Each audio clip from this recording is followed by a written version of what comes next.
মালাকুল মউত আপনার কাছে দিনে কয়বার আসে জানেন? আজরাইল আলাইহিস সালাম প্রতিদিন ৫ বার নামাজের ওয়াক্তে মানুষের ঘরে উঁকি দেন। তিনি দেখেন ওই ব্যক্তির রিজিক শেষ হয়েছে কিনা এবং তার আয়ু কতটুকু বাকি আছে।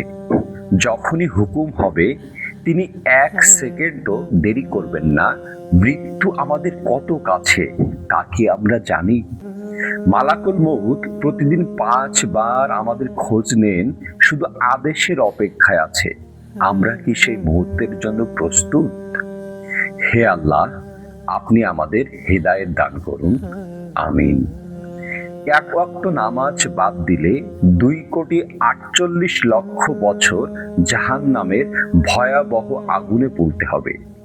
কিয়ামতের একদিন পৃথিবীর ৫০,০০০ বছরের সমান হবে।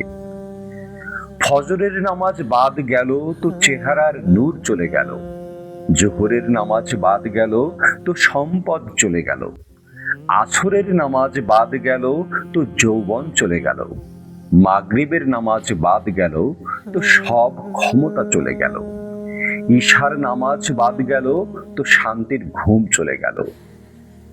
আগামীকাল আর হয়তো নাও আসতে পারে। তোমরা নামাজকে উপভোগ করো, কারণ মৃত্যুর পর আর নামাজ থাকবে না। মৃত্যু এসে গেলে আর তওবা কবুল হবে না। গতকাল যারা মারা গেছে তারাও আমাদের মতো ভেবেছিল আগামীকাল তারাও বেঁচে থাকবে, নামাজ পড়বে, ভালো কাজ করবে, কিন্তু আগামীকাল আর তাদের জীবনে আসেনি। তাই কাল নয়, আজ থেকেই নামাজ শুরু করুন, তওবা করুন। রাসূল সাল্লাল্লাহু আলাইহি ওয়াসাল্লাম বলেছেন, যে ব্যক্তি সকাল সন্ধ্যা যতবার মসজিদে যাতায়াত করে, আল্লাহ তার জন্য ততবার জান্নাতে মেহমানদারির ব্যবস্থা করে রাখেন। সহিহ বুখারী, হাদিস নাম্বার ৬৬২। হযরত মুহাম্মদ সাল্লাল্লাহু আলাইহি ওয়াসাল্লাম বলেন, তুমি কি উত্তম মুসলিম হতে চাও? তবে তোমার মুখের কথা ও হাত থেকে যেন অন্য মুসলমানরা নিরাপদে থাকে। সহিহ বুখারী। রাসূলুল্লাহ সাল্লাল্লাহু আলাইহি সাল্লাম বলেছেন, আমি কি তোমাদের জানিয়ে দেব না কোন ব্যক্তির জন্য জাহান্নাম হারাম? জাহান্নাম সেই ব্যক্তির জন্য হারাম যে মানুষের সাথে সহজ, কোমল এবং ঘনিষ্ঠভাবে মিশে থাকে। সহিহ তিরমিজি, হাদিস নাম্বার ২৪৬৬। প্রিয় ভিউয়ার্স, আসসালামু আলাইকুম।